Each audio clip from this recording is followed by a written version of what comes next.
ऊपर भजन है। जिस टाइम कैकेयी माता ने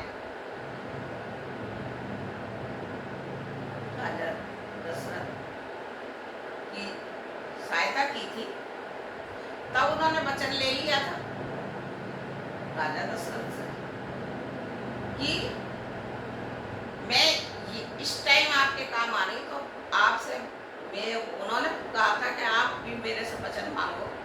तो उन्होंने कहा था मैं वचन तभी मैं मांगूंगी जब मुझे जरूरत होगी, तो मैं वचन आपसे ले लूँगी, पूरा कर लूँगी। तो उन्होंने क्या वचन दिया राजा दशरथ को कि अब मेरा समय आ गया है, तो आप पूरा करें। तो जब राजा दशरथ से जैसे कि कई माता ने कहा तो उन्होंने पूरा करा। तो क्या जो जवान दे दी किसी को तो सब पूरी करनी चाहिए, वचन तभी पूरा होता है। तो उन्होंने अपना वचन पूरा करने के लिए उन्होंने कहा कि राम को 14 वर्ष का वनवास वन में भेजा जाए। तो उन्होंने राम को वनवास दिया है 14 वर्ष का, जहाँ तो उनका तिलक होने जा रहा था और वहाँ उनका वनवास हो गया। तो रामचंद्र भगवान जब वन को जा रहे हैं तो लक्ष्मण भैया कह रहे हैं कि मैं क्या करूँगा, मैं भी आपके साथ चलता हूँ। तो लक्ष्मण भैया भी साथ गए और सीता जी भी साथ गई हैं वन को। तो देखिए इसके ऊपर मैं भजन गा रही हूँ कि जैसे हम कह देते हैं आपस में कि बारिश बहुत हो रही है, कहाँ भेज रहे हो आप बच्चों। तो ऐसे ही कौशल्या जी के साथ की सखियों ने कहा कि भाई कहाँ भेज रही हो। सुमित्रा बोली बहन कहाँ भेज रही हो, बारिश हो रही है, ऐसी बारिश में जाएंगे दोनों भैया, सीता जाएंगी तो भीग जाएंगी और कहाँ रुकेंगे, वन में तो खुला हुआ होता है वन। तो इसलिए सुनिए, मैं उसके ऊपर आपको भजन सुना रही हूँ, बहुत छोटा सा और बहुत सुंदर, आप सुनिए।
ऊपर से तो पाला पड़े और नीचे गले जमीन।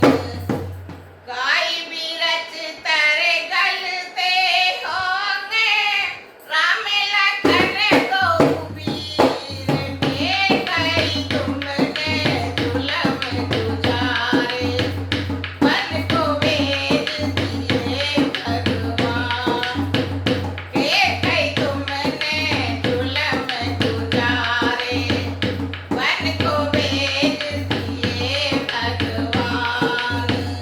ऊपर से तो पाला पड़ता, नीचे गले जमीन। ऊपर से तो पाला पड़ता, नीचे गले जमीन। गाय बिरछ तेरे गलते होंगे, राम लखन रघुबीर। के कई तुमने जुलम गुजारे, मन को वेद दिए भगवान। के कई तुमने जुलम गुजारे, मन को वेद दिए भगवान।